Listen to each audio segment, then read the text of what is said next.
যুক্তরাষ্ট্রকে পাশ কাটিয়ে অন্য মিত্রদের সঙ্গে সম্পর্ক উন্নয়নে মনোযোগী ভারত। মার্কিন শুল্ক আরোপের জেরে বিদেশি পণ্য রপ্তানির বড় বাজার যখন হুমকির মুখে, তখন জাপানের মতো বাণিজ্যিক প্রতিনিধিদের কাছে পেতে মরিয়া নরেন্দ্র মোদীর সরকার।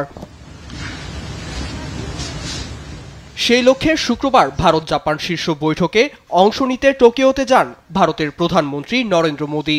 দেশটির প্রধানমন্ত্রী শিগেরু ইশিবার সঙ্গে সাক্ষাতের পর দুনেতাই বক্তব্য রাখেন 15তম অর্থনৈতিক ফোরামে।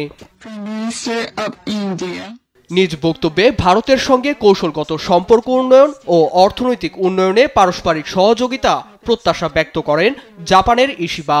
এ সময় make in India, make for the world প্রতিপাদ্য তুলে ধরে ভারতে বিনিয়োগের জন্য জাপানের ব্যবসায়ীদের আহ্বান জানান মোদী। अभी भारत जापान बिजनेस फोरम की रिपोर्ट प्रस्तुत की गई। জাপানের প্রযুক্তি ও ভারতের মেধা একসঙ্গে কৃত্রিম বুদ্ধিমত্তা নিয়ে কাজ করলে নতুন দিগন্ত উন্মোচন হবে। সেমি কোয়ান্টাম কম্পিউটিং, বায়োটেকনোলজি ও মহাকাশ নিয়ে গবেষণা করলেও নতুন দ্বার উন্মোচন হবে।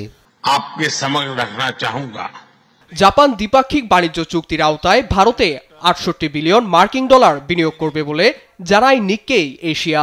এছাড়া ভারতে বুলেট ট্রেন নির্মাণ নিয়েও আসছে বড় ঘোষণা। 500 गीगावाट रिन्यूएबल एनर्जी के लक्ष्य की ओर अग्रसर है। এদিকে ভারত বরাবরই বাণিজ্যের অর্থ দিয়ে রাশিয়াকে যুদ্ধে সহায়তা করছে বলে অভিযোগ যুক্তরাষ্ট্রের।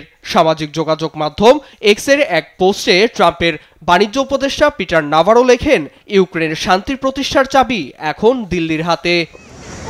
নীরব দাস, নিউজ ডেস্ক, দেশ টিভি।